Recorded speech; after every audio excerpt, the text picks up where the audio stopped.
Nagsagawa na ng kauna-unahang consultation meeting ang Senate Committee on Electoral Reforms and People's Participation para sa isinusulong na Anti-Political Dynasty Bill.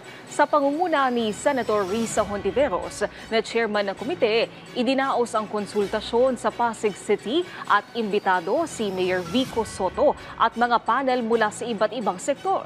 Tinalakay dito kung hanggang saang degree ba ng pamilya dapat ipatupad ang batas, kung anong posisyon ng gobyerno o sa gobyerno ang sakop at kung ipatutupad ba ito para sa mga magkakamag-anak na nakapwesto sa iisang termino o magkakasunod na termino. Suportado naman aniya ni Mayor Vico Soto ang panukala. Matapos naman sa Pasig City, magkakaroon din ng konsultasyon sa Bulacan, Bacolod at iba pang lugar sa bansa. Ang public consultation po ngayong umaga ay hindi bagong usapin. Pagpapatuloy lang po ng pakikibakang halos 4 na dekada ng isinusulong.